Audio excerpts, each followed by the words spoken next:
Hello and welcome to the Middle East Report.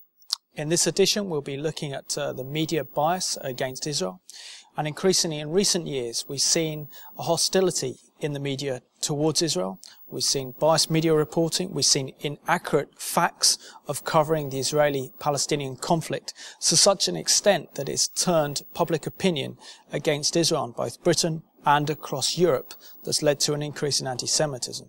We'll also be discussing, you as Christians, how you can become an advocate for Israel and how you can stand up for the truth. We'll also be discussing the Arab Spring. Has the Arab Spring now become the Arab Winter?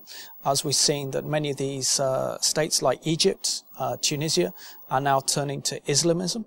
To join me today we are very special. It's a very special and privileged guest we have, Neil Lazarus, who is expert in communication and is a very strong advocate for Israel. I just want to discuss on his CV, which is incredible. Some of Neil's clients include the Prime Minister's Office, the Israeli Ministry of Foreign Affairs, the Israeli Ministry of Tourism, Jewish federations, Russian TV, Sky TV, and many others, including Yad Vashem.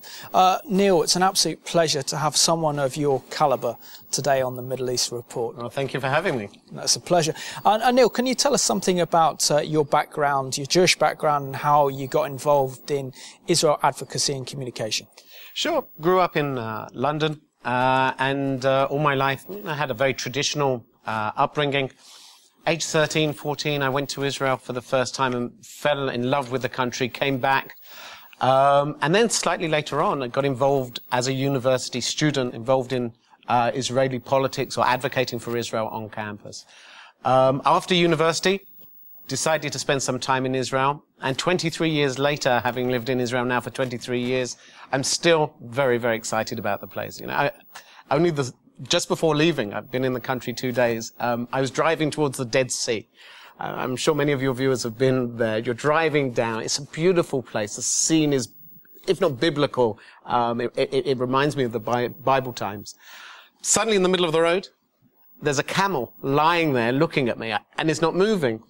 So I phoned my wife. It's like, how'd you get rid of this camel? She doesn't know. She's from St. John's Wood, just down the road. Bottom line, after about 5 minutes or so, this Bedouin, a nomad from the desert, comes, removes the camel from the center of the road. And I was laughing the whole way down to the Dead Sea because this Bedouin gentleman didn't look at me. He was speaking continually on his iPhone. And for me, if you want the beauty of Israel, it's exactly that. On the one hand, we're a country which sells technology to the Americans.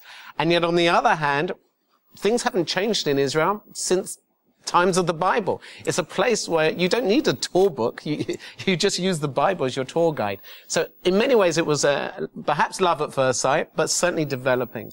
And then you come back and you see how it's being presented in British television and on the media as a country which is oppressive, as a country which is somehow unjust. And I think it's important that both Jews, Christians and Muslims criticize Israel, no problem, like every other government, but give Israel a fair go, give Israel an understanding of some of the real challenges that it has today.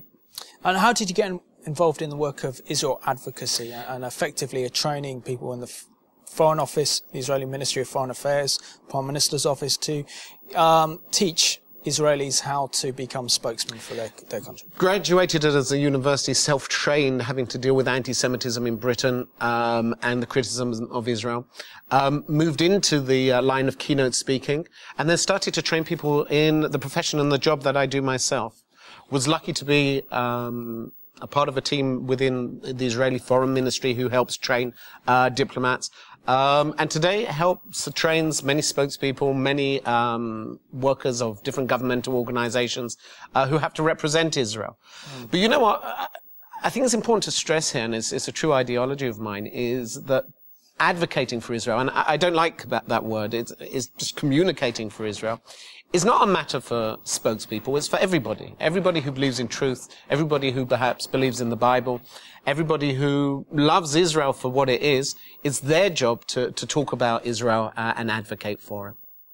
And let's start with the first subject, really, and this media coverage of Israel. I mean, I said in my intro that in recent years we've seen an increase in public opinion in Europe and across Britain as well, probably around the world, an increase in hostility towards Israel through public opinion. And largely this is due to misreporting of the facts. This is to do with editorial decisions condemning Israel, not understanding Israel beyond the conflicts that Israel is portrayed as being an oppressor against the Palestinians. What are the current challenges facing Israeli public relations in getting a message across to increasingly hostile audiences in Britain and Europe? Many of the challenges facing Israel today is the challenge of media itself. In many ways, there's simplification. The media presents the battle with the Palestinians as if only Israel would create a Palestinian state or not build in settlements, everything would be okay. And I think they miss the real core of the conflict, which is the existence and recognition of the existence of the state of Israel itself. It's becoming more complicated as the realities change with the Arab Spring and the vote in the United Nations for a Palestinian state. There's a misconception within much of the West, which is that democracy is spreading within the Arab world. The reality is there's going to be a rise of Islamic fundamentalism within the Arab world, which is going to be an increased threat to Israel, not a more secure situation. And yet at the same time, the Palestinians are circumventing negotiations. They're saying, we don't want to negotiate with the Israelis. We'll just go and declare an independent Palestinian state at the United Nations.